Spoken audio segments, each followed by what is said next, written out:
बिस्मिल्लाहिर्रहमानिर्रहीम अस्सलामुअलैकुम दोस्तों। अज असीं तुहानूं दिखावांगे दो वच्छे, एक प्योर साहीवाल चा और एक जिहड़ा साहीवाल दा ते चोलस्तानी दा क्रॉस अबरक टाइप वच्छा। वीडियो नूं तुसीं एंड तक देखना। तो दोस्तों जिहड़े साडे चैनल दे उपर नए ने दोस्त, सब तो पहले साडे चैनल नूं सबसक्राइब करन और बैल आइकॉन नूं प्रैस कर लो ताकि जिहड़ी साडी नई वीडियो वा सब तो पहले तुहानूं मिल सके। और साडी वीडियो नूं अपने दोस्तों नाल फेसबुक और व्हाट्सएप के उपर लाजमी शेयर करते रहो ताकि प्यार अपना वधदा रहे, अपनी टीम जिहड़ी है यूट्यूब की वह भी वधदी रहे। तो दोस्तों का काफ़ी अच्छा रिस्पॉन्स आया है माशाल्लाह, काफ़ी जिहड़े ने सानूं शेयर करते हैं।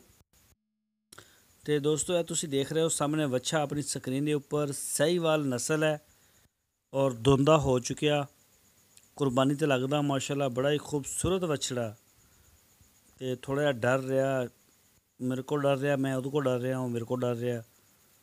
यह देख सकते हो मैं जिद्दां ही माड़ा जिहा गांह हुन्ना तो डरदा। झालर शालर, सिंग निक्के निक्के ने, कन्न गोल ने और माशाल्लाह एक कद काठ वाला जिहड़ा वो अच्छा है।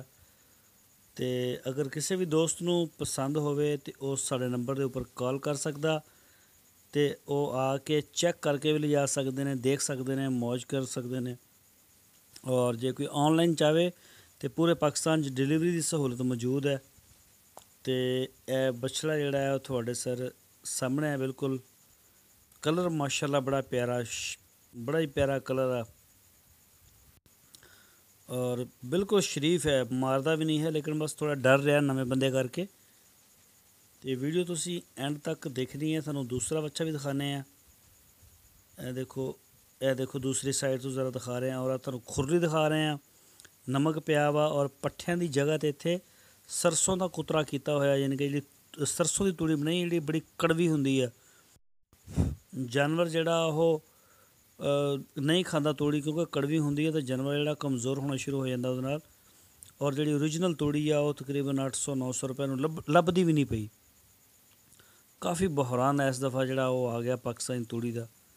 तो दोस्तों तुहानू दूसरा बच्चा दिखाने, यह देख सकते हो तुसीं, यह बच्चा धोंदा होया हजे इहनूं 4-5 दिन होए ने और देख सकते हो खूबसूरती यदि थोड़ी स्क्रीन के उपर है माशाल्लाह। अल्लाह पाक जिहड़ा भी दोस्त लैके जाए उहदे नसीबां च करे, जिहदे भी किले ते जावे।